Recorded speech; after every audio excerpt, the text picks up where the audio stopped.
આવતા જન્મમાં મળીએ માજી. મારી વહુએ આ બોલીને કેબિનનો દરવાજો બહારથી બંધ કરી દીધો. બહારથી સ્ટોપર ફેરવીને જાણે કોઈ કબાટ બંધ કરતું હોય એમ. હું અંદર ડૂબતી નાવમાં ઊભી હતી. મારો પોતાનો દીકરો રોહિત દરવાજાની પેલી પાર ઊભો રહીને બધું જોઈ રહ્યો હતો. તેણે એકવાર પણ ન કહ્યું કે માં ગભરાશો નહીં, હું છું. તેણે બસ મારી તરફ જોયું અને નજર ફેરવી લીધી. નૈનીતાલના સરોવરની મધ્યમાં રાત્રે 2 વાગ્યે ઠંડો પવન ફૂંકાઈ રહ્યો હતો અને કેબિનના ભોંયતળિયેથી પાણી અંદર આવવાનું શરૂ થઈ ગયું હતું. ઉપર ડેક પરથી તેઓના અવાજો આવી રહ્યા હતા. હાસ્ય, ગણગણાટ અને પોલીસને આ આખી કહાણી કેવી રીતે સંભળાવવી તેની હળવી ચર્ચા. 3 દિવસ પછી તેઓએ મારા અંતિમ સંસ્કાર કરી લીધા. મારા એક મોટા ફોટા પર હાર ચડાવવામાં આવ્યો. બધાએ આંસુ વહાવ્યા. શોક સભાની ચા પીવામાં આવી અને મારા નામની બધી મિલકત પર સહીઓ થઈ ગઈ. પરંતુ જે ક્ષણે હું મારા આજ શ્રાદ્ધ પર દરવાજે આવીને ઊભી રહી અને અંદર દાખલ થઈ, તે સમયે તેમના ચહેરાની જે હાલત હતી તે હું ક્યારેય ભૂલી શકતી નથી. એમ તો તમે આ વાર્તા ક્યાંથી સાંભળી રહ્યા છો? કોમેન્ટમાં જરૂર લખજો તમારા શહેર કે ગામનું નામ. અને જો તમને લાગતું હોય કે કોઈ પણ ઉંમરે કોઈએ પણ પોતાના જ સંતાનોથી ડરીને જીવવું ન જોઈએ, તો અત્યારે જ આ વિડીયોને લાઈક કરો, ચેનલને સબસ્ક્રાઈબ કરો. તમારી એક ક્લિક કોઈ બીજાની આંખો ખોલી શકે છે. ચાલો હવે હું તમને 3 અઠવાડિયા પાછળ લઈ જાઉં છું. એ દિવસ પર જેને હું મારી જિંદગીનો સૌથી ખુશીનો દિવસ સમજી રહી હતી, જે વાસ્તવમાં મારા મૃત્યુની તૈયારીનો પહેલો દિવસ હતો. હું છું સરિતા દેવી, ઉંમર 70 વર્ષ. હું લખનૌની એક ઇન્ટર કોલેજની પ્રિન્સિપાલ હતી. 30 વર્ષ સુધી તમે જોયું હશે સ્ટાફ મીટિંગ, તોફાની બાળકો, રિઝલ્ટનું ટેન્શન, બજેટ, ઇન્સ્પેક્ટર, બધું જ સંભળાવતી રહી. 2 વર્ષ પહેલાં મારા પતિ રાજેશનું હાર્ટ એટેકથી અવસાન થયું. ત્યારથી ઘર ખાલી ખાલી લાગવા માંડ્યું હતું. મારો એક જ દીકરો છે રોહિત, તેની પત્ની પ્રિયા. મારી વહુ બહારથી જોવામાં ખૂબ જ શિષ્ટાચારવાળી અને મીઠી વાણીવાળી છોકરી છે. રાજેશના ગયા પછી રોહિત અને પ્રિયા મારી વધુ નજીક આવી ગયા, અથવા મને એવું લાગ્યું. તેમણે કહ્યું, માં, તમે એકલા કેવી રીતે રહેશો? અમે છીએ ને. તમારા પૈસા, કાગળો બધું અમે સંભાળી લઈશું. તમે બસ આરામથી જીવો. એક વિધવા, વૃદ્ધ અને એકલી સ્ત્રી માટે પોતાના જ બાળકનો ખભો સૌથી મોટો સહારો લાગે છે. મેં પણ વિચાર્યું કે ચાલો, ભગવાને દીકરો વહુ તો સારા આપ્યા છે. મારા 70મા જન્મદિવસના 1 અઠવાડિયા પહેલાં પ્રિયાએ ફોન પર કહ્યું, મમ્મીજી, આ વખતે બર્થડે તમારી જૂની કોલોનીવાળા ઘરે નહીં, પણ આપણી નૈનીતાલવાળી કોટેજ પર ઉજવીશું. સરોવરનો કિનારો, પહાડો, ઠંડી હવા, તમને રાણી જેવું ટ્રીટમેન્ટ આપીશું. તેનો અવાજ એટલો મીઠો હતો કે એક ક્ષણ માટે મારું મન પીગળી ગયું, પણ દિલના કોઈ ખૂણે હળવી ફાળ પડી. આટલા વર્ષો હું જે ઘરમાં રહી ત્યાં અચાનક બર્થડે કેમ નહીં? રોહિતે પણ હસતા હસતા કહ્યું, માં, તમે તો હંમેશા કહેતા હતા ને કે રિટાયરમેન્ટ પછી પહાડોમાં રહીશું. બસ સમજો કે એક નાનું સપનું પૂરું કરી રહ્યા છીએ. મેં મારી શંકાને જાતે જ દબાવી દીધી. ઠીક છે બેટા, જેવી તમારી ઈચ્છા.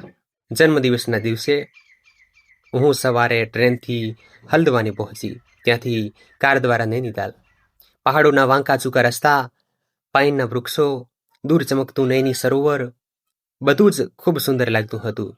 પરંતુ જેમ જેમ કાર ઊંચાઈ પર ચડતી જતી હતી, તેમ તેમ મારા મનની ગભરામણ પણ ધીમે ધીમે વધતી જતી હતી. બસ કારણ વગર. કોટેજ ખૂબ જ સુંદર હતી. 2 માળની, લાકડાની બાલ્કની અને નીચેથી સરોવર સાફ દેખાતું હતું.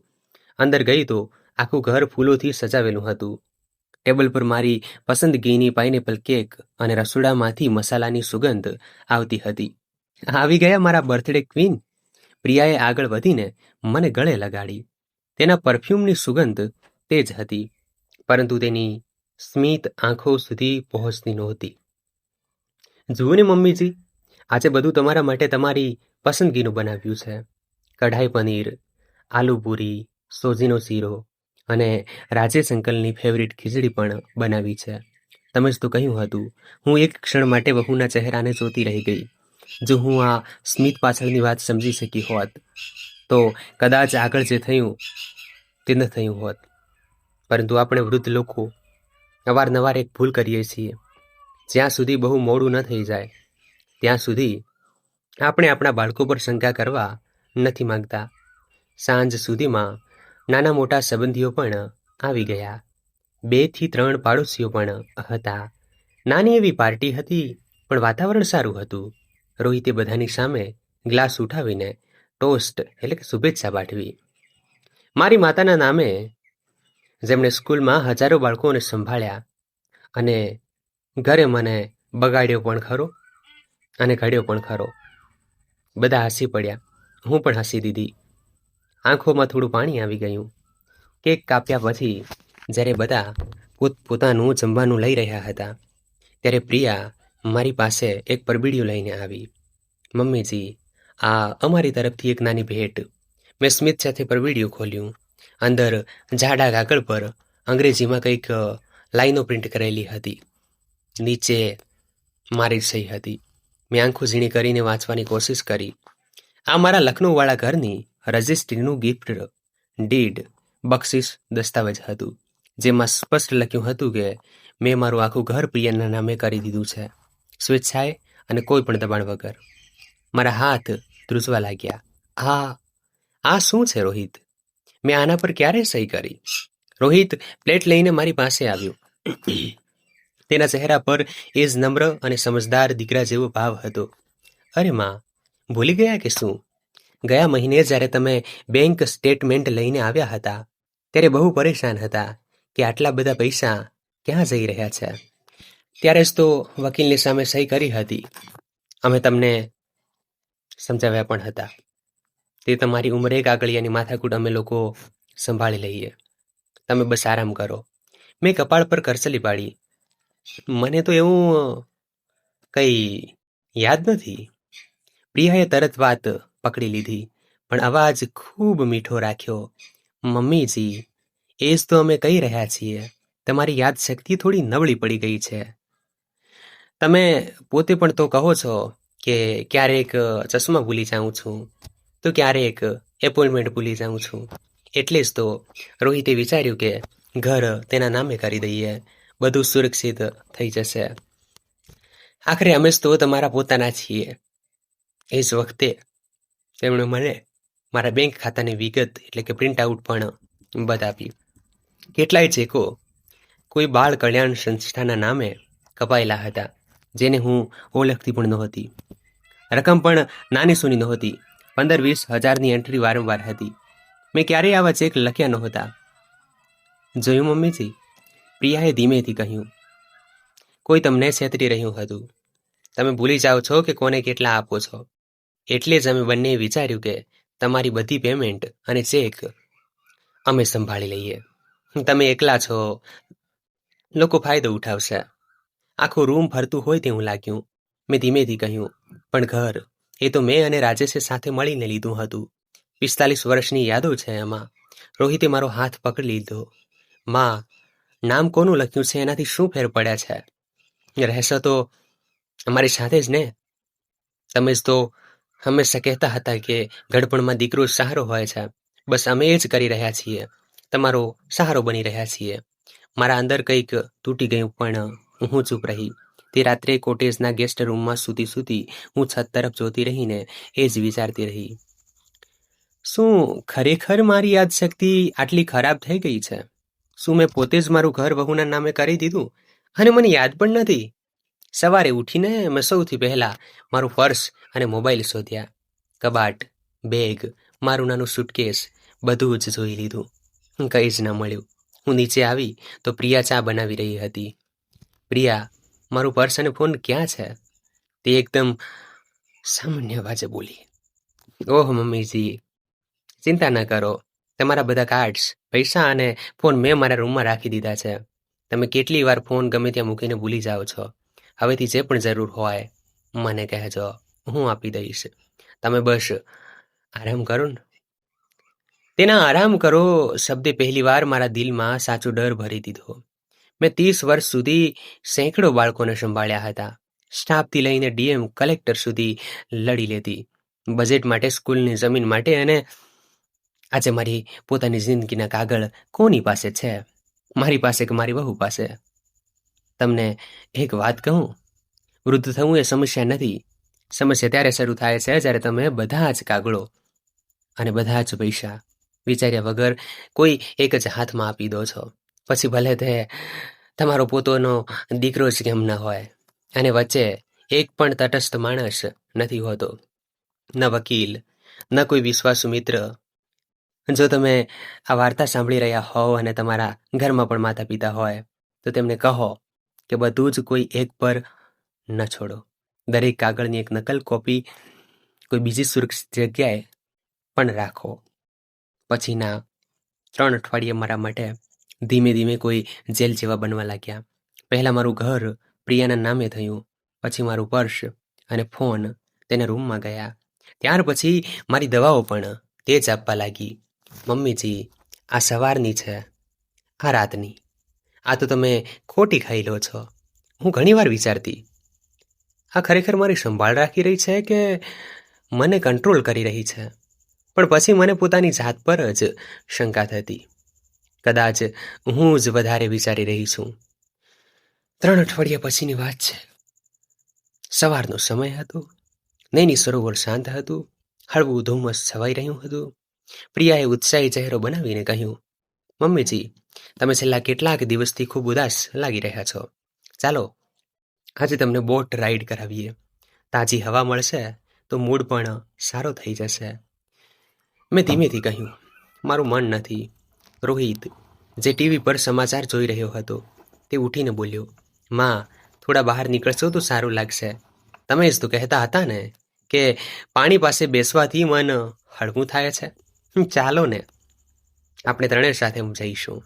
હવે ના કહેવું લગભગ અશક્ય હતું. મેં શાલ લીધી અને તેમની સાથે નીચે જેટી ઘાટ તરફ ચાલી નીકળી. નાવ નાની નહોતી. એક વ્યવસ્થિત મોટર બોટ હતી. કેબિન ઉપર નાની ડેક અને પાછળ ઇમરજન્સી રાફ્ટ લટકાવેલું હતું.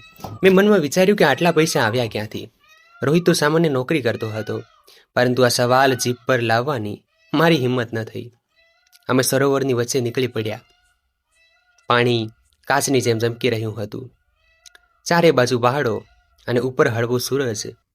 બહારથી બધું જ પોસ્ટકાર્ડ જેવું સુંદર હતું, પણ અંદરથી બધું વેરવિખેર. થોડીવાર શાંતિમાં પસાર થઈ. પછી રોહિતે ગળું સાફ કરતા કહ્યું, માં, અમે તમારા રહેવા વિશે વિચારી રહ્યા હતા. મેં તેની તરફ જોયું. શું મતલબ? પ્રિયા અંદર કેબિનમાંથી એક ફાઇલ લઈ આવી. જુઓ ને મમ્મીજી, આ સિનિયર કેર હોમ છે, બિલકુલ હોટલ જેવું.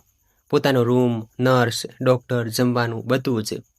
તેણે બ્રોશર ખોલ્યું. સફેદ દિવાલો, હસતા વૃદ્ધો, સવારે યોગ અને સાંજે ભજન.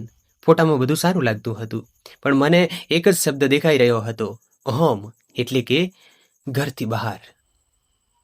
મેં ક્યારે કહ્યું કે મારે ઘર છોડવું છે? મેં પૂછ્યું. રોહિતે એ જ નમ્ર અવાજ અપનાવ્યો જે હવે મને ડરાવવા લાગ્યો હતો. માં, જુઓ, લખનૌવાળું ઘર મોટું છે, મેન્ટેનન્સ વધારે છે. એકલા તમે કેવી રીતે સંભાળશો? અમારી પાસે પણ ઓફિસ, પ્રિયાની જોબ, બાળકની પ્લાનિંગ બધું જ છે. જો આપણે ઘર વેચી દઈએ તો તમને આ હોમમાં એક સારો રૂમ અપાવી દઈશું. 24 કલાક સ્ટાફ, ડૉક્ટર, બધું જ. મતલબ મારું ઘર વેચશો? મારો અવાજ મને જ અજાણ્યો લાગ્યો. પ્રિયાએ તરત વાત પકડી લીધી. મમ્મીજી, ઘર તો હવે એમ પણ મારા નામે છે ને, પણ આપણે બધા મળીને જ નક્કી કરીશું. આખરે અમે તમારું ખરાબ થોડું વિચારીશું. તેણે છેલ્લી લાઈનમાં હળવું અંગ્રેજી ભેળવ્યું, જેમ આજકાલ બધા બોલે છે, પણ મને એમાં કોઈ મીઠાશ ન લાગી, બસ ઠંડક અનુભવાઈ. અને એક વાત બીજી. પ્રિયાએ ફાઇલમાંથી બીજો કાગળ કાઢ્યો. રાજેશ અંકલની જે ઇન્સ્યોરન્સ પોલિસી છે, તેમાં હજુ પણ તમારું નામ મુખ્ય લાભાર્થી તરીકે છે. જો કંઈ થઈ ગયું તો કાગળની પ્રક્રિયા જટિલ થઈ જશે. જો તમે ઈચ્છો તો નોમિનીમાં રોહિતનું નામ કરી દઈએ, જેથી આગળ જતાં મુશ્કેલી ન થાય. જો કાંઈ થઈ ગયું, આ 5 શબ્દો મારા હાડકાં સુધી ઉતરી ગયા. મેં બહાર સરોવર તરફ જોયું. અમે કિનારાથી ઘણું દૂર આવી ગયા હતા. આસપાસ બીજી કોઈ નાવ નહોતી. બોટની સ્પીડ ઓછી થઈ ગઈ હતી અને પછી મોટર પૂરેપૂરી બંધ થઈ ગઈ. એન્જિન કેમ બંધ કર્યું? મેં પૂછ્યું. અરે, અહીં વચ્ચે પાણી શાંત છે, રોહિતે કહ્યું. થોડીવાર રોકાઈએ, પછી પાછા જઈશું. પહેલાં સેફટી કરી લઈએ. તેણે પાછળથી એક નારંગી રંગનું લાઈફ સેફ્ટી જેકેટ કાઢ્યું. માં, આ પહેરી લો. ઉંમરમાં હવે તમે નાની બાળકી નથી રહ્યા. જો પડી જશો તો અમારે જ તરીને કાઢવા પડશે ને. તેણે મજાક કરવાની કોશિશ કરી. મેં જેકેટ હાથમાં લીધું. તે હલકું લાગ્યું, ખૂબ જ હલકું, જાણે અંદરથી પેડિંગ કાઢી લેવામાં આવ્યું હોય. આ દરમિયાન પ્રિયા નીચે કેબિનમાં ગઈ. થોડીવાર પછી મને હળવો ડ્રિલિંગનો અવાજ સંભળાયો, જાણે કોઈ લાકડા કે લોખંડમાં કાણું પાડી રહ્યું હોય. મેં નીચે ડોકિયું કરીને પૂછ્યું, આ અવાજ કેવો છે? ઉપર ડેક પર ઊભેલા રોહિતે હસીને કહ્યું, અરે માં, જૂની નાવ છે, થોડું મેન્ટેનન્સ ચાલી રહ્યું છે. પ્રિયા જોઈ રહી છે. પરંતુ જ્યારે મેં કેબિનના ભોય તળિયામાં પાસે ખૂણામાં પાણીની પાતળી ધાર અંદર આવતી જોઈ, ત્યારે મને સમજાઈ ગયું, આ મેન્ટેનન્સ નથી, આ મારી કબર તૈયાર થઈ રહી છે. પ્રિયા ઉપર આવી. હાથમાં ટૂલ કીટ હતી. વાળ વેર વિખેર હતા. ચહેરા પર પરસેવો અને એક વિચિત્ર સંતોષ હતો. બધું થઈ ગયું. તે બોલી, હવે બસ થોડી જ વારમાં કામ આપોઆપ થઈ જશે. મેં બંને તરફ જોયું. મારો દીકરો અને મારી વહુ. તમે લોકો શું કરી રહ્યા છો? મારો અવાજ હવે ધ્રુજતો નહોતો, પણ એકદમ સ્પષ્ટ હતો. રોહિતે ઊંડો શ્વાસ લીધો. માં, ક્યારેક સંતાનોએ પોતાના માતા પિતા માટે અઘરા નિર્ણયો લેવા પડ્યા છે. તમે સમજી નથી રહ્યા, પણ તમારી હાલત ખરાબ થઈ રહી છે. તમે વારંવાર પેપર વર્કમાં ભૂલો કરો છો, ચેક ખોટા લખો છો, અજાણ્યા લોકોને પૈસા આપી દો છો. જો તમે આવા જ રહ્યા તો બધું બરબાદ થઈ જશે. પ્રિયાએ વાત ઉમેરી, અને જો તમે આ ઉંમરે એકલા ઘરમાં પડી ગયા, મરી ગયા તો ઇન્સ્યોરન્સ ક્લેમમાં પણ ઘણી મુશ્કેલીઓ આવશે. પોલીસ, પોસ્ટમોર્ટમ, પાડોશીઓના સવાલ, આટલું બધું શા માટે વેઠવું? જ્યારે ભગવાન પોતે તમને શાંતિથી પોતાની પાસે બોલાવી શકે છે, તો તમે ભગવાન બની ગયા? મેં સીધું જ પૂછ્યું. એક ક્ષણ માટે શાંતિ છવાઈ ગઈ. પછી પ્રિયાએ ખભા ઉછાળ્યા. કોઈને કોઈ સ્વરૂપે તો નિર્ણય અમારે જ લેવો પડશે ને મમ્મીજી. અમે વિચાર્યું કે એક નાની એવી દુર્ઘટના બધા માટે સરળ રહેશે. મેં રેલિંગ પર મારો હાથ મજબૂતીથી પકડી રાખ્યો, જેથી મારા ઘૂંટણની નબળાઈ દેખાય નહીં. તમને લાગે છે કોઈ સવાલ નહીં પૂછે? પાડોશીઓ, સંબંધીઓ? રોહિતે હસતા હસતા કહ્યું, બધાને તો પહેલેથી જ ખબર છે કે તમારી યાદશક્તિ નબળી છે. તમે પોતે જ કહેતા રહેતા હતા કે મને કંઈ યાદ નથી રહેતું. જો તેઓ સાંભળશે કે વૃદ્ધ માતા બોટમાં નીચે કેબિનમાં ગયા હતા, ચક્કર આવ્યા, ફસાઈ ગયા, તો બધા કહેશે, અરે બહુ દુઃખની વાત છે, પણ શું કરીએ, ઉંમર થઈ ગઈ હતી. તે જ ક્ષણે મારા મગજમાં એક ચહેરો ઉપસી આવ્યો. મારી પાડોશી આશા વર્મા. મેં એ જ પ્રિન્સિપલવાળાનો અવાજ અપનાવ્યો જે હું સ્ટાફ રૂમમાં વાપરતી હતી. બસ એક પ્રોબ્લેમ છે તમારી સ્ટોરીમાં, રોહિત. જે થોડો ચોંક્યો. કઈ પ્રોબ્લેમ? આશા વર્મા આંટી. મેં કહ્યું, તેમને મેં બધું જ જણાવી દીધું છે. ઘરના કાગળોની નકલ, બેંક સ્ટેટમેન્ટના ફોટા, બધું જ. અને આજે સવારે અહીં આવતા પહેલાં મેં તેમને ફોન કરીને કહ્યું હતું કે મને આ બોટ રાઈડ પર જવામાં ડર લાગે છે. જો સાંજ સુધી હું પાછી ન ફરું તો તેમણે પોલીસને ફોન કરવાનો છે. આ વાત 100% જૂઠ હતી. મેં આશા આંટીને ફક્ત એટલું જ કહ્યું હતું કે હું બર્થડે ઉજવવા નૈનીતાલ જઈ રહી છું. પરંતુ જૂઠ પણ ક્યારેક જિંદગી બચાવનારી દવા બની જાય છે. પ્રિયાના ચહેરા પર થોડી ક્ષણો માટે સાચો ડર આવી ગયો.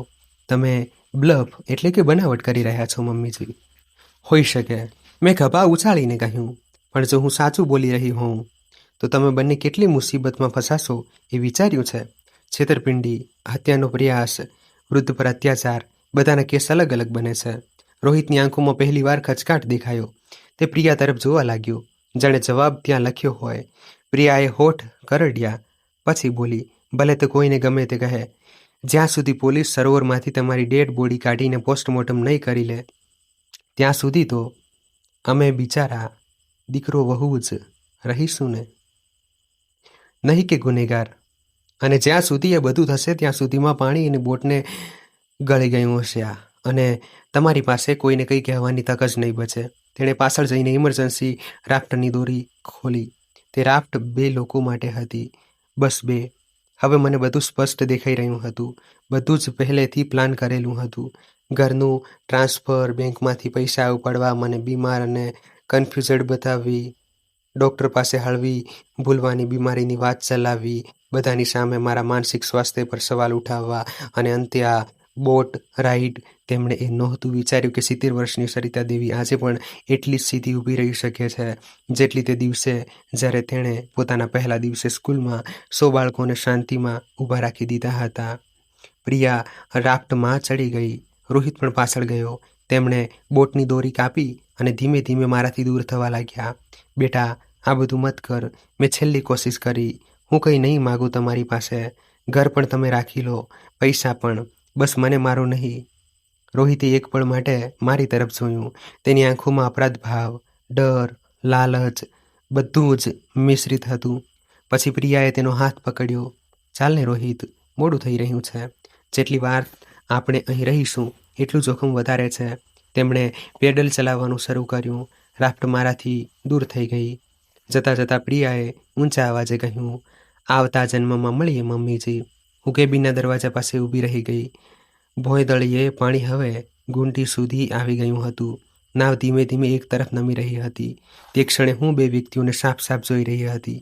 એક એ સરિતા દેવી, જે છેલ્લા 2 વર્ષથી બિચારી વિધવા બનીને પોતાની જાતને નાની સમજતી હતી. દરેક કાગળ વાંચ્યા વગર સહી કરતી રહી, માત્ર એટલા માટે કે તેને એકલા નિર્ણય લેતા ડર લાગતો હતો.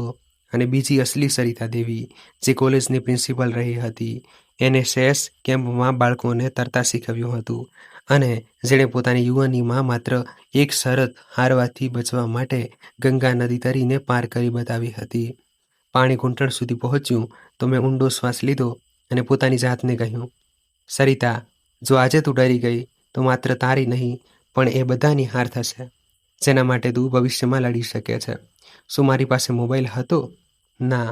શું લાઈફ જેકેટ સાચું હતું? ના. શું બોટ થોડી જ મિનિટોમાં ડૂબવાની હતી? હા.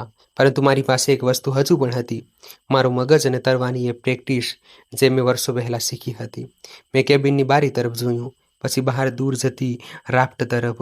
મેં નિર્ણય કરી લીધો, હું કાં તો સરોવરના કિનારા સુધી તરીશ અથવા કોશિશ કરતાં કરતાં મરીશ, પણ ચૂપચાપ કોઈ બીજાના પ્લાન મુજબ ડૂબીની તો નહીં જ. અને અહીંથી જ મારી અસલી લડાઈ શરૂ થઈ.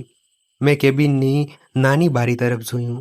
કાચની પેલે પાર પાણીનો લીલો રંગ દેખાઈ રહ્યો હતો અને ભોંયતળિયે ઠંડુ પાણી હવે પીંડીઓ સુધી આવી ગયું હતું. સરિતા, જો તું અત્યારે પણ ઊભી ન રહી તો થોડી જ મિનિટોમાં આ સરોવર તારી છેલ્લી પથારી બની જશે. મેં મારી જાતને સ્પષ્ટ શબ્દોમાં કહ્યું. સૌથી પહેલાં મેં પેલું નકલી લાઈફ જેકેટ ઉતારી ફેંક્યું. મને સમજાઈ ગયું હતું કે એમાં જેટલું પેડિંગ હોવું જોઈએ એટલું હતું જ નહીં. જો હું તેના પર ભરોસો રાખતી તો કદાચ અડધે રસ્તે જ થાકીને ડૂબી જાત. મેં ચારે બાજુ નજર દોડાવી.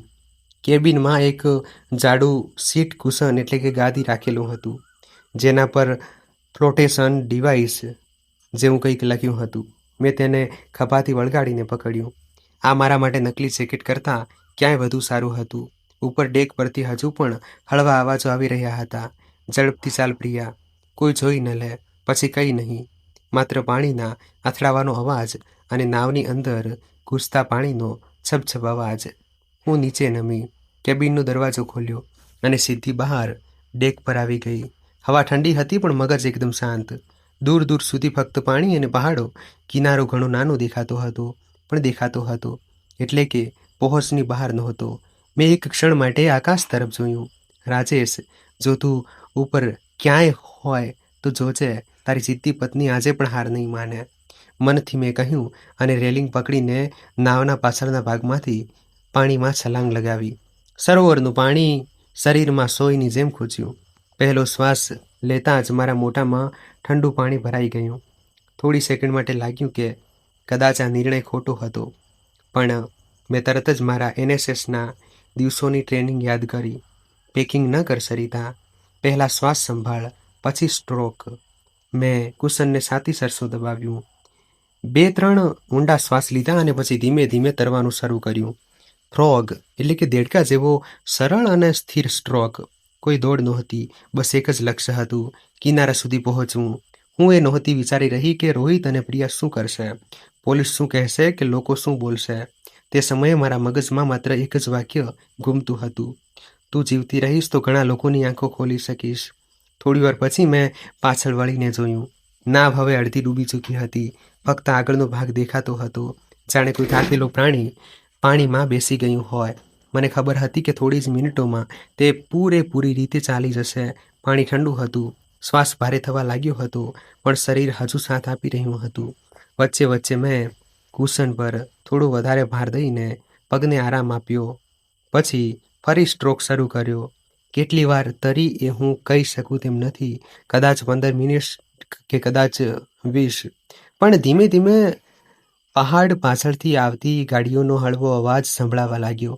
પછી મને કિનારા તરફ થોડો પ્રકાશ અને લાકડાની થોડું વધારે સરિતા, બસ થોડું વધારે. જ્યારે પાણી મારી કમરથી નીચે આવ્યું અને પગ નીચે જમીન હોવાનો અહેસાસ થયો, ત્યારે મને લાગ્યું કે હું ત્યાં જ ફસડાઈ પડીશ. પણ તે જ સમયે દૂરથી કોઈએ અવાજ આપ્યો, "અરે અમ્માજી, તમે પાણીમાં શું કરી રહ્યા છો?" મેં માથું ઊંચું કરીને જોયું. એક નાવિક છોકરો હતો. કદાચ ટુરિસ્ટ બોટ ચલાવતો હતો. તેની પાછળ બીજા 2 લોકો હતા. તેમણે તરત જ પોતાની નાની હોડી મારી તરફ વાળી. મને હાથ પકડીને ઉપર ખેંચી અને બોટમાં બેસાડી દીધી. "અમ્માજી, તમે તો ધ્રુજી રહ્યા છો. ક્યાંક પડી ગયા કે શું?" મેં હાંફતા હાંફતા કહ્યું. "પડી નથી બેટા, પાડી દેવામાં આવી છું. જલ્દી મને સરોવરની પેલી કોટેજવાળી જેટી પર લઈ ચાલ, અને જો શક્ય હોય તો રસ્તામાં કોઈને ફોન કર. પોલીસને 112 પર ડાયલ કર. ઇમરજન્સી છે." છોકરો થોડો ગભરાયો. "અમ્માજી, તમે બેસો, હું હમણાં જ ફોન કરું છું." આ પણ એક વાત છે જે હું દરેક સાંભળનારને કહીશ. ભારતમાં ઇમરજન્સી નંબર 112 છે. ઘરમાં બધાને તે યાદ હોવો જોઈએ. પછી ભલે તે વૃદ્ધ હોય કે જવાન. તે દિવસે જો મને આ નંબર યાદ ન હોત તો કદાચ પેલા છોકરાને પણ સમજ ન પડી હોત કે શું કરવું. બોટ સીધી જેટી તરફ ચાલી. હું ભીની સાડીમાં ધ્રુજી રહી હતી, પણ મારું હૃદય અજીબ રીતે મજબૂત થઈ ગયું હતું. હવે ડરવાનો વારો તેમનો છે, મેં મનમાં કહ્યું. બીજી તરફ રોહિત અને પ્રિયા મરીનાની બીજી જેટી પર પહોંચી ગયા હશે. મને અંદાજો હતો કે તેમનું આગલું પગલું શું હશે. મમ્મીજી નીચે કેબિનમાં ગયા હતા. અમે ઉપર હતા. અચાનક બોટ ડૂબવા લાગી. અમે કોશિશ કરી. આ જ કહાની હશે, આંસુ અને સહાનુભૂતિ સાથે. જ્યારે અમારી નાવ જેટી પાસે પહોંચી ત્યારે ત્યાં પહેલાંથી જ કેટલાક લોકો જમા હતા. 2-3 નાવિકો અને સિક્યોરિટી ગાર્ડ. કદાચ કોઈએ દૂરથી બોટ ડૂબતી જોઈ હશે. જેવી હું નાવમાંથી ઉતરી, એક વૃદ્ધ, ભીની અને ધ્રુજતી સ્ત્રી પર આટલા બધા લોકોની નજર એકી સાથે ટકી ગઈ. "અરે, આ તો સવારે રોહિત બાબુ સાથે ગયા હતા ને?" કોઈએ કહ્યું. મેં ચારે બાજુ જોયું. થોડે દૂર બીજા પ્લેટફોર્મ પર મેં રોહિત અને પ્રિયાને જોયા. તે બંને ગાર્ડ અને 2 સ્થાનિક લોકો સાથે ઊભા હતા. પ્રિયાની આંખો લાલ હતી, જાણે ડરતી હોય અથવા રડવાનું નાટક કરી રહી હોય. જેવી તેમની નજર મારા પર પડી, બંનેના ચહેરાનો રંગ ઉડી ગયો. પ્રિયાનું મોઢું ખુલ્લું જ રહી ગયું. રોહિતે એક ડગલું પાછળ હટીને રેલિંગ પકડી લીધી, જાણે ખરેખર કોઈ ભૂત જોઈ લીધું હોય. મેં આગળ વધીને સાફ અવાજમાં કહ્યું, "કેમ રોહિત, આટલી જલ્દી શોક મનાવીને પાછા આવી ગયા?" ચારે બાજુ સન્નાટો છવાઈ ગયો. ફક્ત સરોવરના પાણીનો કિનારા સાથે અથડાવાનો અવાજ અને દૂરથી આવતા કોઈ મંદિરના ઘંટનો અવાજ સંભળાતો હતો. સિક્યોરિટી ગાર્ડ બોલ્યો, "મેડમ, આ શું મામલો છે? હમણાં જ સાહેબ કહી રહ્યા હતા કે તેમના માતા નાવમાં ડૂબી ગયા." મેં તેની તરફ જોયું. "હા, આ એવું જ કહેશે, પણ સત્ય એ છે કે મારી નાવમાં જાણી જોઈને કાણું પાડવામાં આવ્યું. મને અંદર બંધ કરીને આ બંને ઇમરજન્સી રાફ્ટ લઈને ભાગી ગયા." પ્રિયાએ અચાનક ઊંચા અવાજે કહ્યું, "આ જૂઠું બોલી રહ્યા છે. તેમનું મગજ ઠેકાણે નથી. કેટલાય મહિનાઓથી તેમને ભ્રમ થઈ રહ્યો છે. ડૉક્ટરે પણ કહ્યું છે. પોતે જ લપસીને પાણીમાં પડ્યા હશે અને હવે આરોપ અમારા પર લગાવી રહ્યા છે." મેં એક ડગલું આગળ વધીને ભીની સાડી સરખી કરી અને બધાની આંખોમાં આંખ વરોવીને બોલી, "જો મારું મગજ એટલું ખરાબ છે તો તમે મારું ઘર તમારા નામે કરાવતી વખતે આ વાત વકીલને કેમ ન જણાવી? કેમ મારા બધા પેપર્સ તમારા કબાટમાં છુપાવીને રાખ્યા છે? કેમ મારો ફોન અને પર્સ આ જ લોકોના રૂમમાં છે?" સિક્યોરિટી ગાર્ડે ચોંકીને રોહિત તરફ જોયું. "સાહેબ, આ તમારી માતા શું કહી રહ્યા છે?" રોહિતને ખબર હતી કે તે જેટલું વધારે બોલશે એટલી મુશ્કેલી વધશે. તેણે ફક્ત એટલું જ કહ્યું, "અંકલ, પ્લીઝ, મારી માં અત્યારે આઘાતમાં છે અમે રિપોર્ટ કરવા પોલીસ સ્ટેશન જ જઈ રહ્યા હતા. તમે ચાહો તો સાથે ચાલી શકો છો. ત્યારે જ પેલા નાવિક છોકરાએ જોરથી કહ્યું, મેં પોતે આમાજીને સરોવરની વચ્ચેથી બહાર કાઢ્યા છે. જો તેઓ જાતે પડ્યા હોત તો ગભરાયેલા હોત, તેમને દિશાની ખબર ન હોત, પણ આ તો સીધા કિનારા તરફ તરી રહ્યા હતા, એકદમ મક્કમ રીતે. કોઈ માનસિક રીતે અસ્વસ્થ વૃદ્ધ આ રીતે તરી ન શકે. તેટલામાં 112 પર કરવામાં આવેલા કોલને કારણે પોલીસની જીપ આવી ગઈ. 2 કોન્સ્ટેબલ અને 1 સબ ઇન્સ્પેક્ટર ઉતર્યા. કોણ છે અહીં જેણે ઇમરજન્સી કોલ કર્યો હતો? છોકરાએ હાથ ઊંચો કર્યો. સર, મેં કર્યો હતો. આમાજી રહ્યા કહીને હું આગળ વધી. મારે નિવેદન આપવું છે, અત્યારે ને અત્યારે જ, અને હું જાતે લખી પણ શકું છું. 30 વર્ષ સુધી પ્રિન્સિપાલ રહી છું. પેન પકડતા ભૂલી નથી. સબ ઇન્સ્પેક્ટર, જેમનું નામ મને પછીથી ખબર પડી, યાદવ સર, તેઓ મારા આત્મવિશ્વાસથી થોડા પ્રભાવિત થયા. ઠીક છે, પહેલાં તમે ગાડીમાં બેસો, આપણે પોલીસ સ્ટેશન જઈએ. બાકીના બંને પણ સાથે જ આવશે. રોહિત કંઈક બોલવા જ જતો હતો કે મેં તેની સામે જોઈને કહ્યું, તારે તો પોલીસ સ્ટેશન આવવું જ પડશે બેટા. આખરે તારા મતે તો હું હમણાં જ અકસ્માતમાં મરી ગઈ હતી. તો આ ચમત્કાર કેવી રીતે થયો એ પણ તો સમજાવવું પડશે ને. પોલીસ સ્ટેશનમાં મને પહેલાં કોરા કપડાં આપવામાં આવ્યા, હીટર પાસે બેસાડવામાં આવી અને ડૉક્ટરને બોલાવવામાં આવ્યા. ડૉક્ટરે મારું બ્લડ પ્રેશર અને પલ્સ ચેક કર્યા. પછી કહ્યું, થોડું હાઇપોથર્મિયા એટલે કે શરીરનું તાપમાન ઘટી જવું એવું છે, પણ ખતરા જેવી કોઈ વાત નથી. આ મહિલા પૂરેપૂરા હોશમાં છે અને સ્પષ્ટ વાત કરી રહ્યા છે. મને તેમની યાદશક્તિ ખરાબ હોય તેવું લાગતું નથી. યાદવ સરે મને કાગળ અને પેન આપ્યા. અમ્માજી, જે કંઈ થયું તે તમે સ્ટેપ બાય સ્ટેપ લખી દો. તારીખ, સમય, જગ્યા, કોણે શું કહ્યું અને શું કર્યું. જેટલી વિગતવાર લખશો એટલું સારું રહેશે. આ વાત હું તમને બધાને પણ સલાહ તરીકે કહીશ. જો ક્યારે તમારી સાથે કોઈ ગંભીર ઘટના બને અને તમને લખવાની તક મળે તો ગભરાઈને 2 લીટીમાં વાત પતાવી ન દો. જેટલી સ્પષ્ટ અને પૂરી વાર્તા લખશો પછીથી કેસ એટલો જ મજબૂત બનશે. મેં ધીમે ધીમે પણ ખૂબ જ સ્પષ્ટ લખવાનું શરૂ કર્યું. કેવી રીતે ઘર ટ્રાન્સફર થયું, ક્યારે બેંક સ્ટેટમેન્ટમાં ગરબડ દેખાઈ, ક્યારે મારું પર્સ અને ફોન મારી પાસેથી લઈ લેવામાં આવ્યા, કેવી રીતે આજે સવારે બોટમાં બેસાડીને દૂર લઈ ગયા, કેવી રીતે બોટના તળિયે કાણું પાડ્યું અને કેવી રીતે તેઓ રાફ્ટ લઈને ભાગતી વખતે શું શું બોલ્યા. મેં ત્યાં સુધી લખ્યું કે તેમણે કહ્યું હતું કે મારી ભૂલવાની બીમારીને કારણે કોઈ મારા પર વિશ્વાસ નહીં કરે. સામેને બીજા રૂમમાં રોહિત અને પ્રિયાની અલગ અલગ પૂછપરછ થઈ રહી હતી. તેઓ શું કહી રહ્યા છે તે હું સાંભળી શકતી નહોતી, પણ મને ખબર હતી કે બંનેના નિવેદનો એકસરખા સાબિત કરવા, વર્જન મેચ કરાવવા હંમેશા સૌથી મુશ્કેલ હોય છે. થોડીવાર પછી યાદવ સર મારા કાગળો લઈને ગયા અને અડધા કલાક પછી પાછા આવ્યા. તેમણે ખુરશી ખેંચીને મારી સામે બેસતા કહ્યું, અમ્માજી, સાચું કહું તો જ્યાં સુધી અમે તમારું લેખિત નિવેદન નહોતું વાંચ્યું, અમને પણ થોડી શંકા હતી કે કદાચ તમે ઇમોશનલ થઈ રહ્યા છો, પરંતુ તમારી લખવાની રીત, ઘટનાઓની સ્પષ્ટતા, સમયની વિગત, આ બધું કોઈ અસ્થિર મગજની નિશાની નથી. અને ડૉક્ટર પણ કહી ચૂક્યા છે કે તમે ઓરિએન્ટેડ છો, એટલે કે સમય અને સ્થળ બધું જ ઓળખી રહ્યા છો. મેં ધીમેથી પૂછ્યું, તો હવે? તેમણે ઊંડો શ્વાસ લીધો. હવે અમે તેમના ઘરની તલાશી લઈ, ખાસ કરીને તમારા કાગળો, તમારી દવાઓ અને બેંક પાસેથી વિગતો મંગાવીશું. જો તમે જે લખ્યું છે તે સાચું નીકળશે તો આ ફક્ત એક્સિડન્ટનો કેસ નહીં રહે, આ હત્યાનો પ્રયાસ અને છેતરપિંડી બંને ગણાશે. ડૉક્ટરે મારા લોહીના નમૂના પણ લીધા હતા. સાંજ સુધીમાં રિપોર્ટ આવી ગયો. તેમાં જાણવા મળ્યું કે મારા શરીરમાં એવી દવાઓના અંશ છે, દવાઓના કે જે મેં ક્યારેય જાતે લીધી નહોતી. હળવા સેડેટિવ્સ એટલે કે ઊંઘ લાવનારી દવાઓ, જેનાથી મગજ ધૂંધળું રહે, ભૂલવાની ફરિયાદ થાય અને નિર્ણય લેવાની શક્તિ ઓછી થઈ જાય.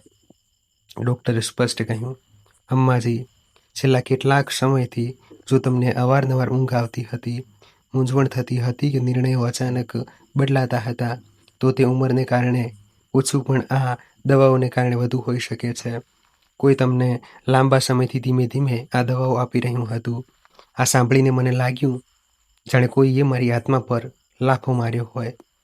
મતલબ આ લોકો માત્ર મારા પૈસા નહોતા લઈ રહ્યા, મારા મગજ પર પણ હુમલો કરી રહ્યા હતા, જેથી હું પોતે જ પોતાના પરથી વિશ્વાસ ગુમાવી દઉં.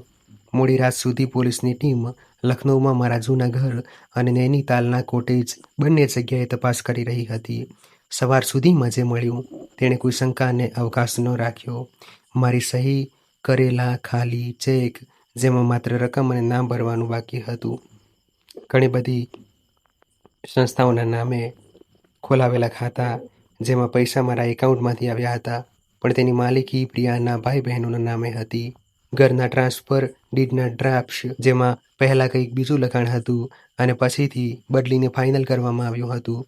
મારી દવાઓના ડબ્બામાં અલગ રંગની વધારાની ગોળીઓ, જેનું કોઈ પ્રિસ્ક્રિપ્શન નહોતું. યાદવ સર બપોરે મારી પાસે આવ્યા હતા.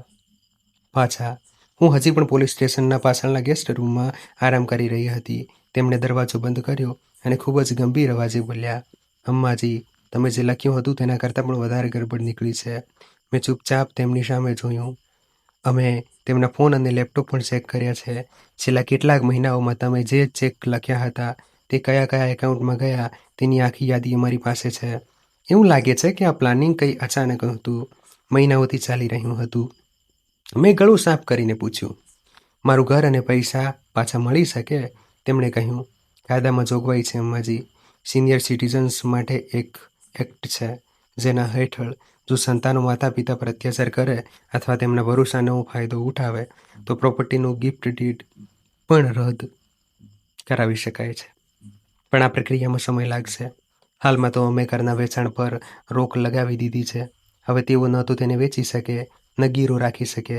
તેમની અવાજ સાંભળીને મને થોડી રાહત થઈ. કદાચ તમારામાંથી ઘણા લોકો આ વાત નહીં જાણતા હોય કે ભારતમાં એવો કાયદો છે જે વડીલોને પોતાના જ સંતાનોથી બચાવવા માટે બનાવવામાં આવ્યો છે.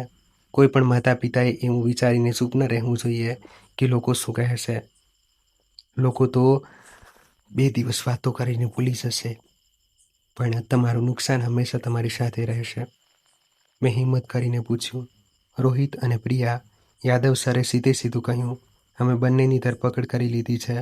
હાલમાં છેતરપિંડી અને હત્યાના પ્રયાસના આરોપ હેઠળ.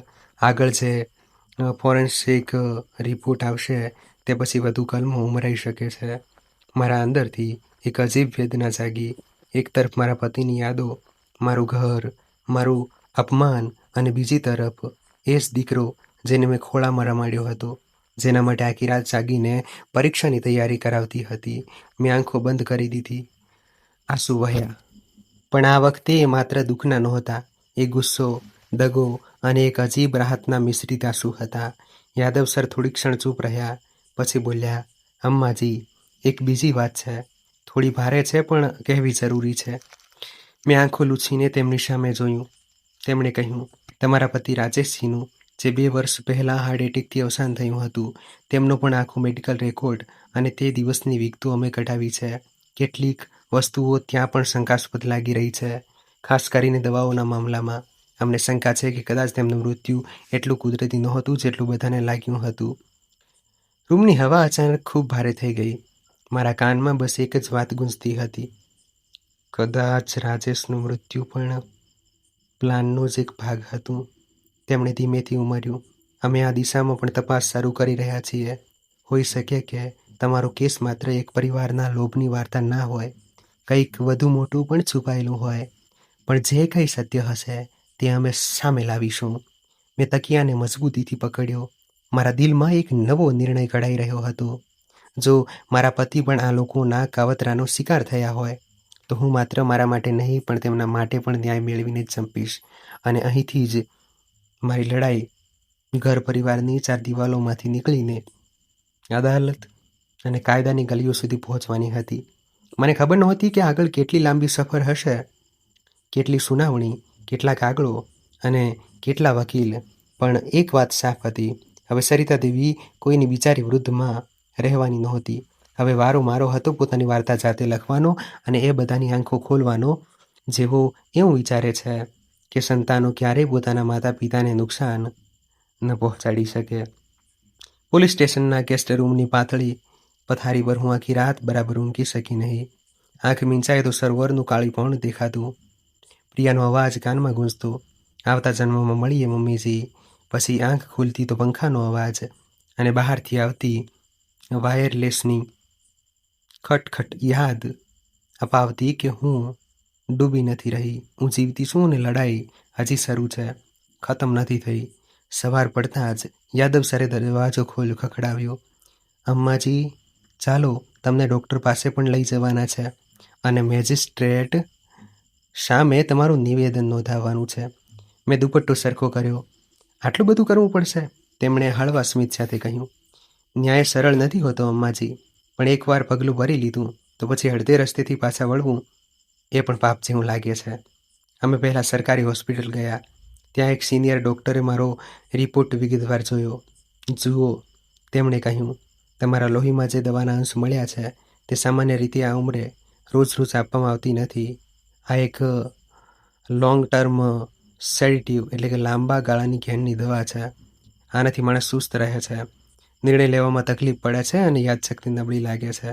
જો આ દવા જણાવ્યા વગર આપવામાં આવે તો કોઈને પણ એમ જ લાગે કે ગળપણ બહુ ઝડપથી આવી રહ્યું છે. મેં ધીમેથી પૂછ્યું, રાજેશ, મારા પતિ, તેમના રેકોર્ડ પણ જોયા તમે લોકોએ? ડૉક્ટરે ચહેરો ગંભીર કરી લીધો.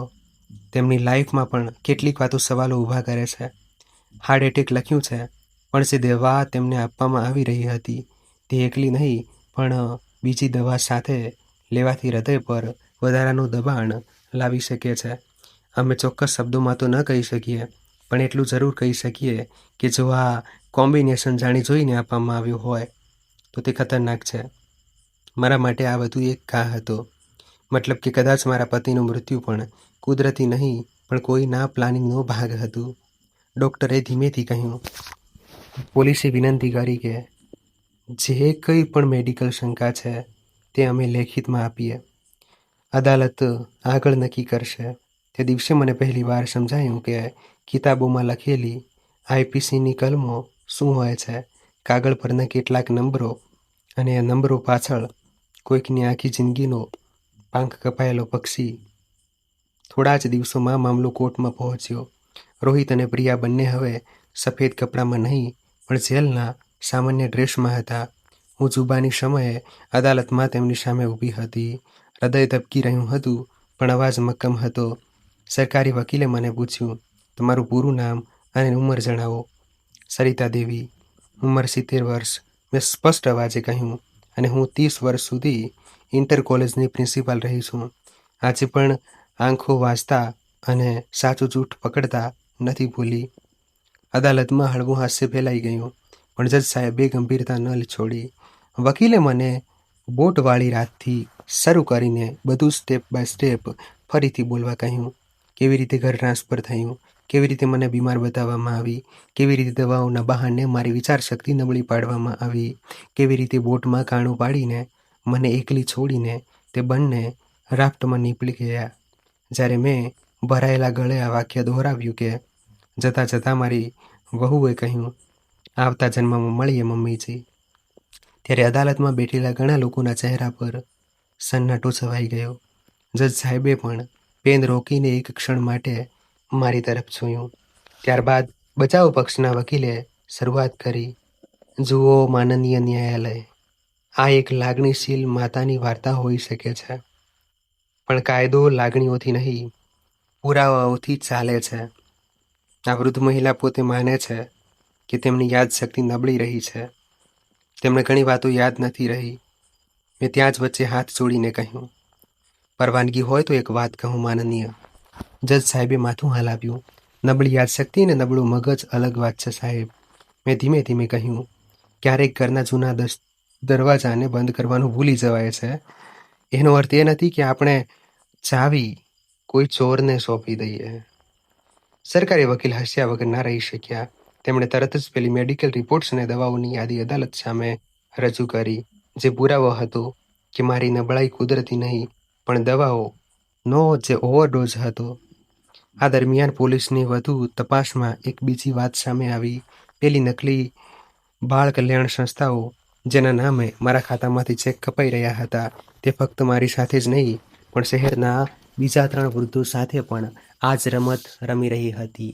એ બધાની પાછળ એક જ માણસ હતો, એક સ્થાનિક ઇન્સ્યોરન્સ એજન્ટ જેવો દલાલ, જે પ્રોપર્ટી પેપર્સ, ઇન્સ્યોરન્સ અને ડોનેશનનું આખું સેટિંગ કરતો હતો. રોહિત અને પ્રિયા તેના ખાસ ગ્રાહકો હતા. અદાલતમાં જ્યારે એ એજન્ટની કોલ રેકોર્ડિંગ વાગી, જેમાં તે પ્રિયાને કહી રહ્યો હતો, તમે ટેન્શન ન લો મેડમ, સિનિયર સિટીઝન્સના કેસમાં હંમેશા સહાનુભૂતિ તમને લોકોને જ મળે છે, ત્યારે જજ સાહેબનો ચહેરો વધુ કઠોર થઈ ગયો. આશરે 4 મહિના સુધી સુનાવણી ચાલતી રહી. ક્યારેક હું થાકી જતી, ક્યારેક વિચારતી કે આ ઉંમરે મારે ઘરે ભજન સાંભળવા જોઈએ, અને હું અહીં અદાલતની બેન્ચ પર બેસીને નિવેદન લખી રહી છું. પણ પછી રાજેશનો ચહેરો યાદ આવતો, બોટમાં ભરાયેલું પાણી યાદ આવતું, અને હું ટટ્ટાર થઈને બેસી જતી. અંતે દિવસ આવ્યો જ્યારે ચુકાદો સંભળાવવાનો હતો. અદાલત ખીચોખીચ ભરેલી હતી. કેટલાક પત્રકારો, કેટલાક NGOના લોકો અને બીજા 2-3 એવા વૃદ્ધો જેમની સાથે પણ છેતરપિંડી થઈ હતી. જજ સાહેબે ફાઇલ બંધ કરી અને બોલ્યા, આ અદાલત સામે જે તથ્યો આવ્યા છે તેનાથી સ્પષ્ટ છે કે આરોપી રોહિત અને પ્રિયાએ પોતાની વૃદ્ધ માતા સાથે આર્થિક છેતરપિંડી, વિશ્વાસઘાત અને જીવ લેવાનો પ્રયાસ કર્યો. માત્ર એટલું જ નહીં, તેમણે એમની સંપત્તિ પર કબજો કરવા માટે કાવતરું રચ્યું, પણ સતત તેમને એવી દવાઓ આપવામાં આવી જેનાથી તેમની માનસિક અવસ્થા નબળી પડે અને તેઓ પોતાના જ નિર્ણય પર શંકા કરવા લાગ્યા. મારા હાથ આપોઆપ જોડાઈ ગયા. જજ સાહેબે આગળ કહ્યું, અદાલત maintenance and welfare of parents and senior citizens act હેઠળ સરિતા દેવી દ્વારા કરવામાં આવેલી ગિફ્ટ ડીડને રદ જાહેર કરે છે. લખનૌ સ્થિત મકાન ફરીથી તેમના નામે નોંધાવવામાં આવશે. સાથે જ આરોપી રોહિતને સખત સજાના રૂપમાં 10 વર્ષની સશ્રમ કેદ અને પ્રિયાને 8 વર્ષની સશ્રમ કેદની સજા ફટકારવામાં આવે છે. સાથે જ અન્ય કલમો હેઠળ અન્ય સજાઓ પણ સંભળાવી. શબ્દો મારા કાન પાસેથી પસાર થઈ રહ્યા હતા, પણ મગજ ફક્ત એક જ વાત પર અટકેલું હતું, મારું ઘર પાછું મળી ગયું. ચુકાદો સાંભળતા જ પ્રિયા ખુરશી પર બેસી ગઈ. તેનો ચહેરો ફીકો પડી ગયો. રોહિતે મારી તરફ જોયું. પહેલીવાર કોઈ પણ અભિનય વગર તેની આંખોમાં કંઈક હતું, અપરાધ ભાવ, ડર, અથવા કદાચ એ આઘાત કે જે નબળી માને તે હંમેશા મૂર્ખ સમજતો હતો, તે જ આજે તેની સામે ઊભી રહીને તેને જેલ મોકલી રહી છે. અદાલત ખાલી થવા લાગી ત્યારે સરકારી વકીલ મારી પાસે આવ્યા. અભિનંદન મેડમ, તેમણે કહ્યું, તમે માત્ર તમારો કેસ નથી જીત્યા, પણ બીજા ઘણા લોકો માટે રસ્તો ખોલ્યો છે. હવે જ્યારે પણ કોઈ વૃદ્ધ પોલીસ સ્ટેશન આવશે, અમે તેમને કહી શકીશું કે જુઓ, સરિતા દેવીની જેમ તમે પણ લડી શકો છો. બહાર નીકળતી વખતે એક વૃદ્ધ અંકલે મારો હાથ પકડી લીધો. દીકરી, તેમણે કહ્યું, મેં મારા દીકરાના નામે બધું જ કરી દીધું છે. હવે તે મને ઘરમાંથી કાઢી રહ્યો છે. શું હું પણ કેસ કરી શકું છું? મેં તેમના ધ્રુજતા હાથોને મારા હાથમાં લીધા. હા, ચોક્કસ કરી શકો છો, મેં કહ્યું, અને હું પોતે તમારી સાથે ચાલીશ. ધીમે ધીમે મારો કેસ અખબારોમાં આવ્યો. ટીવી પર નાની નાની ચર્ચાઓ થઈ. કેટલાક લોકોએ મને હિંમતવાન દાદી કહી, તો કેટલાકે જીદ્દી અમ્મા. મને કોઈ પણ નામથી ફેર પડતો નહોતો. મને બસ એટલી ખબર હતી કે રાજેશની તસવીર સાથે હું માથું ઊંચું કરીને ઊભી રહી શકું છું અને કહી શકું છું કે જુઓ, મેં હાર નથી માની. ચુકાદાના થોડા અઠવાડિયા પછી હું ફરીથી મારા જૂના ઘરમાં પાછી ફરી. એ ઘર જ્યાંથી મને એક કાગળ દ્વારા બહાર કાઢી મૂકવામાં આવી હતી, તે હવે સરકારના ઓર્ડર સાથે ફરીથી મારા નામે હતું. દરવાજો ખોલતા જ ધૂળનું હળવું પડ, ખાલી રૂમ અને દિવાલો પર ખીલીઓના નિશાન દેખાયા, જેના પર ક્યારેય અમારા ફોટા લાગેલા રહેતા હતા. મેં સાવરણી ઉપાડી, પોતું કર્યું અને જૂના ફોટા ફરીથી ટાંગ્યા. રાજેશની તસવીર ફરી હસતી ફરીથી ડ્રોઈંગ રૂમની દિવાલ પર આવી ગઈ. મેં તેને જોઈને કહ્યું, હવે આ ઘર કોઈની લાલચથી નહીં, ફક્ત આપણા નામે રહેશે. આ દરમિયાન યાદવ સર અને કેટલાક સમાજસેવી લોકોએ મળીને એક નાની હેલ્પલાઇન શરૂ કરી, વરિષ્ઠ સાથી ડેસ્ક. જિલ્લા હોસ્પિટલના એક ખૂણામાં અઠવાડિયામાં 2 દિવસ એક ટેબલ, 2 ખુરશી અને એક બોર્ડ. જો તમે અથવા તમારા માતા પિતા, દાદા દાદી કોઈ પણ પ્રકારની આર્થિક છેતરપિંડી કે ઘરમાં અત્યાચારનો સામનો કરી રહ્યા હોવ તો અહીં વાત કરી શકો છો. તેમણે મને બોલાવી, અમ્માજી, તમે થોડીવાર અહીં રહેજો, તમારા જેવા જેણે આ બધું સહન કર્યું છે તે જ સૌથી સારી રીતે સમજાવી શકે છે કે શું કરવું જોઈએ. પહેલાં તો મેં વિચાર્યું કે હું હવે થાકી ગઈ છું, હવે કેટલું લડીશ. પણ પછી એક દિવસ એક સ્ત્રી આવી, ઉંમર આશરે 65 વર્ષ, આંખોમાં ડર. મારા દીકરાએ મારી પાસે સહી કરાવીને લોન લીધી છે. તે બોલી, હવે પૈસા ન ભરી શકવાને કારણે બેંકવાળા મને હેરાન કરી રહ્યા છે અને દીકરો કહે છે કે તમે સહી કરી હતી. હવે જાતે સંભાળો. મને સમજાતું નથી કે શું કરું. મેં તેના આંસુ જોયા તો લાગ્યું કે આ માત્ર એક સ્ત્રી નથી, 100 સરિતાઓ મારી સામે બેઠી છે. તે દિવસે મેં નિર્ણય કર્યો, મારી લડાઈ ફક્ત મારી નહીં રહે. હવે અઠવાડિયામાં 2 દિવસ હું એ ડેસ્ક પર બેસું છું. લોકો આવે છે, પોતાની કહાની જણાવે છે. હું તેમને 3-4 સાદી વાતો વારંવાર કહું છું. કોઈ પણ કાગળ વાંચ્યા વગર સહી ન કરો, ભલે સામે તમારો પોતાનો દીકરો જ કેમ ન ઊભો હોય. જો તમને વાંચતા ન આવડતું હોય તો કોઈ તટસ્થ માણસને બોલાવો, વકીલ, પાડોશી અથવા કોઈ ભરોસાપાત્ર સંબંધીને. તમારો એટીએમ પિન, બેંક ખાતાનો પાસવર્ડ કે મોબાઈલ ઓટીપી કોઈને પણ આપશો નહીં. વહુને પણ નહીં અને પોત્રને પણ નહીં. પ્રેમ અને ભરોસો પોતાની જગ્યાએ છે, પરંતુ સુરક્ષાની મર્યાદા પોતાની જગ્યાએ. જો ઘરમાં કોઈ તમને રોજ રોજ પાગલ, હેરાન કરનારી કે બોજ કહેવા લાગે તો એ મજાક નથી, પણ મેન્ટલ અબ્યુઝ એટલે કે માનસિક શોષણ છે. તેને સામાન્ય ન માનો. અને સૌથી જરૂરી વાત, જો તમને લાગે કે કંઈક ખોટું થઈ રહ્યું છે તો પોલીસ સ્ટેશન જવામાં ડરશો નહીં. કાયદાને એનાથી કોઈ ફરક નથી પડતો કે સામે પોતાનું સંતાન છે કે કોઈ અજાણ્યો માણસ. ખોટું એ ખોટું જ હોય છે. આ સાંભળીને ઘણા લોકો રડી પડે છે તો ઘણાને રાહત મળે છે. ક્યારેક કોઈ એવો દીકરો પણ આવે છે જે ખરેખર પોતાના માતા પિતાની મદદ કરવા માંગતો હોય અને પૂછે છે, આંટી, હું કેવી રીતે ખાતરી કરું કે મારી મમ્મી સુરક્ષિત રહે? હું તેને પણ સમજાવું છું. પારદર્શકતા રાખો, બધી વાતો સાફ સાફ લખો, ક્યારેય એકલા નિર્ણય ન લો, માતા પિતાને બાળક ન સમજો. એક દિવસ જેલમાંથી મેસેજ આવ્યો, રોહિત મને મળવા માંગે છે. ઘણું વિચાર્યું કે જાઉં કે નહીં. અંતે હું ગઈ. જેલના મુલાકાત ખંડમાં તે મારી સામે બેઠો હતો. એ જ મારો દીકરો, પણ હવે ચહેરો ઉતરી ગયો હતો અને આંખોમાં અજીબ ખાલીપો હતો. થોડી સેકન્ડ અમે બંને ચૂપ રહ્યા. પછી તેણે ધીમેથી કહ્યું, માં, એકવાર માં કહેવા દો. હું ખોટો હતો. મને લાગ્યું કે તમે તો એમ પણ વૃદ્ધ છો, પૈસા અમારે કામ આવશે, તમને શું ખબર પડવાની. મારા અંદર ઘણું બધું હતું, ગુસ્સો, ઈજા, રાજેશના મૃત્યુની શંકા, બોટનું પાણી. પણ હું ત્યાં બદલો લેવા નહોતી ગઈ. હું મારી જાતને જોવા ગઈ હતી કે શું હું નફરતમાં જ જીવીશ કે પછી કોઈ બીજો રસ્તો પણ પસંદ કરી શકું છું. મેં શાંત અવાજે કહ્યું, રોહિત, હું તને એમ નહીં કહું કે તે કંઈ નાનું કામ કર્યું છે. તે મને ફક્ત મારવાની કોશિશ નથી કરી, તે મારા અંદરના ભરોસાને પણ મારવાની કોશિશ કરી છે.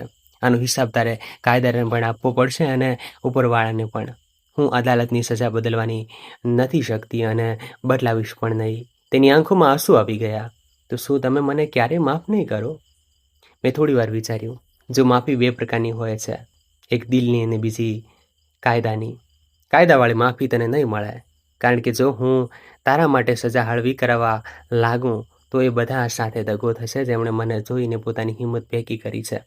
પરંતુ હિંમતવાળી માફી, એના માટે હું રોજ પ્રાર્થના કરીશ કે હું તારા પ્રત્યે નફરત ન પાડું, પણ ભરોસો પાછો ક્યારેય નહીં કરું. નફરત લઈને જીવવું એ પણ એક બોજ છે, અને મૂર્ખ બનીને માફ કરવું એ પણ. તે માથું નમાવીને બેસી રહ્યો. હું ઊભી થઈ અને બસ એટલું જ કહ્યું, તારો દીકરો જો ક્યારે હોય તો તેને આ વાર્તા જરૂર સંભળાવજે, જેથી તેવું ન શીખે કે દાદા દાદીને કેવી રીતે છેતરવા, પણ એ શીખે કે કેવી રીતે તેમની રક્ષા કરવી. જેલમાંથી પાછા ફરતી વખતે મારું દિલ ભારે પણ હતું અને હલકું પણ. ભારે એટલા માટે કે કોઈ મા પોતાના દીકરાને આ હાલતમાં જોવા નથી માંગતી, અને હલકું એટલા માટે કે મેં મારી તરફથી છેલ્લી વાત સાફ સાફ કહી દીધી હતી, કોઈ જૂઠ વગર, ગુસ્સાને મીઠા શબ્દોમાં છુપાવ્યા વગર. આજે જ્યારે હું આ વાર્તા તમને સંભળાવી રહી છું, હું મારા એ જ જૂના ઘરના વરંડામાં બેઠી છું. બહાર પાર્કમાં બાળકો રમી રહ્યા છે. એક તરફ મંદિરના ઘંટનો અવાજ આવી રહ્યો છે અને મારી સામે ડાયરી ખુલ્લી છે, જેમાં હું દર અઠવાડિયે મળતા કિસ્સાઓની નાની નાની નોટ્સ લખું છું. કેસ નંબર 1, દીકરાએ એટીએમ કાર્ડ લઈને બધા પૈસા ઉપાડી લીધા. કેસ નંબર 2, વહુએ ઘર પોતાના નામે કરાવીને સાસુને રૂમમાં બંધ કરી દીધા. કેસ નંબર 3, પુત્રએ ઓનલાઈન ફ્રોડમાં દાદાના ખાતાનો ઉપયોગ કર્યો. દરેક કેસની સામે હું લાલ પેનથી એક લીટી જરૂર લખું છું. આ વાર્તા અહીં પૂરી નહીં થાય. અહીંથી એક નવી શરૂઆત થશે. ક્યારેક હું વિચારું છું કે જો તે દિવસે હું સરોવરમાં ડૂબી ગઈ હોત તો કદાચ અખબારમાં 2 લીટી આવતી: વૃદ્ધ મહિલાનું નાવ ડૂબવાથી મૃત્યુ, અકસ્માત, અને વાત ત્યાં જ પૂરી થઈ જાત. પણ મેં તરવાનો નિર્ણય કર્યો, અને આજે જ્યારે પણ કોઈ વૃદ્ધ મારી પાસે આવીને કહે છે, "અમ્માજી, તમારી સાથે વાત કરીને લાગે છે કે હું એકલો નથી", ત્યારે મને લાગે છે કે તે રાત્રે મેં મારેલા દરેક સ્ટ્રોકની કિંમત વસૂલ થઈ ગઈ. મારી તમને બસ એક જ વિનંતી છે: જો તમારા ઘરમાં પણ કોઈ સરિતા દેવી છે, તમારી માતા, દાદી, નાની કે માસી, તો આજે જ તેમની સાથે ખુલીને વાત કરો. તેમને પૂછો, "મમ્મી, તમારા બધા કાગળો કોની પાસે છે? શું તમને બધું સમજાય છે? જો નહીં તો આપણે મળીને કોઈ સારા વકીલ સાથે વાત કરીશું. જો તમે પોતે વૃદ્ધ છો તો યાદ રાખો કે સંતાનો પોતાના હોઈ શકે છે, પણ તેમના નિર્ણયો હંમેશા સાચા જ હોય તે જરૂરી નથી. તમારી સમજ શક્તિને પૂરેપૂરી બંધ કરીને કોઈ બીજાના ભરોસે બેસી ન રહો." અને હવે મારી તમને એક અંગત વિનંતી: તમે આ વાર્તા ક્યાંથી સાંભળી રહ્યા છો? કોમેન્ટમાં તમારા શહેર અને દેશનું નામ જરૂર લખજો, જેથી મને ખબર પડે કે કયા કયા ખૂણા સુધી સરિતા દેવીનો અવાજ પહોંચી રહ્યો છે. જો તમને લાગતું હોય કે આ વાર્તા કોઈ એક માતા પિતા કે કોઈ એક દાદી નાનીની આંખો ખોલી શકે છે, તો અત્યારે જ આ વિડીયોને તમારા ફેમિલી ગ્રુપમાં શેર કરો, ચેનલને સબસ્ક્રાઈબ કરો અને લાઈક બટન દબાવીને અમને જણાવો કે તમે આપણી સાથે ઊભા છો. કદાચ તમારા એક શેરથી ક્યાંક કોઈ સરોવરમાં ડૂબતી બીજી કોઈ સરિતાને તરીને બહાર નીકળવાની હિંમત મળી જાય. મિત્રો, એકવાર ફરીથી કહું છું, આપણી ચેનલને સબસ્ક્રાઈબ ના કરી હોય તો અત્યારે જ કરી લેજો. ધન્યવાદ.